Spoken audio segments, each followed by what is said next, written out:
J'étais témoin à son mariage. 4 mois plus tard, elle voulait déjà divorcer. Chapitre 1. Le mariage qui sentait déjà la fumée.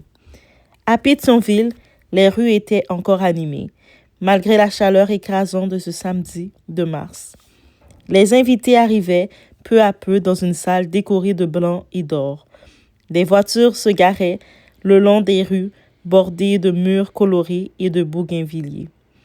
Au loin, les montagnes entouraient la ville tandis que les quartiers voisins de Delmas, Frères et Thomasin semblaient observer silencieusement la fête. J'étais témoin ce jour-là et comme beaucoup de gens présents, je souriais pour les photos.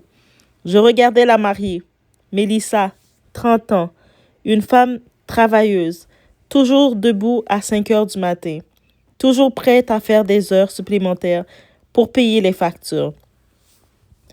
Toujours en train de porter les autres sur ses épaules. À côté d'elle se tenait son futur mari, Samuel, grand, charismatique, toujours prêt à raconter de grands projets, des projets qui, étrangement, ne se réalisaient jamais. Je me souviens encore d'une conversation quelques semaines avant le mariage. Samuel, alors le travail, demandai-je. Je suis sur plusieurs opportunités en ce moment. Ah oui? Oui, je réfléchis à plusieurs projets. Toujours la même réponse. Des projets, des réflexions, des opportunités.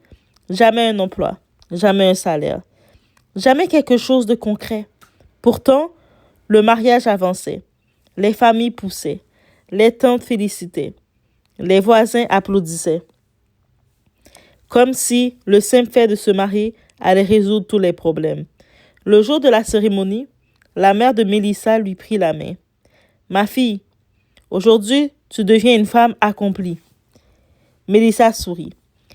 Mais je remarquai quelque chose, un sourire fragile, comme si une petite voix dans sa tête lui posait déjà des questions qu'elle essayait d'étouffer. Quelques heures plus tard, les alliances furent échangées. Les applaudissements éclatèrent. La fête commença. Et tout le monde célébrait l'amour. Personne ne parlait des factures. Personne ne parlait du chômage. Personne ne parlait des responsabilités. Personne ne parlait de la réalité. Pourtant, la réalité, elle attendait déjà à la porte et elle n'allait pas tarder à entrer. 4 mois plus tard, Mélissa m'appelait en larmes.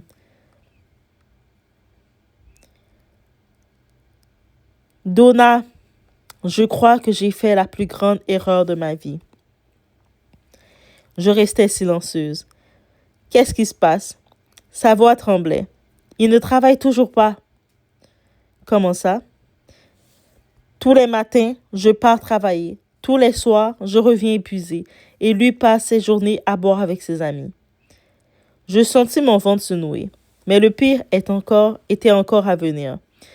J'ai découvert quelque chose sur son téléphone. Quoi? Un long silence, puis sa voix se brisa.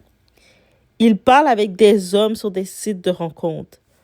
Je restais figée. Comment ça? Il leur envoie des photos. Il échange des messages toute la nuit. Je ne comprends plus rien.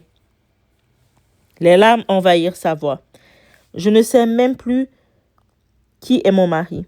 À cet instant, je compris que cette histoire ne parlait pas seulement d'un mariage.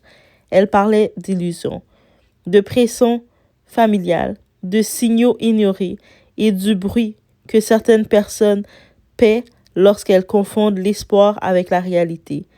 La suite allait être encore plus douloureuse. Préparez-vous pour en entendre plus.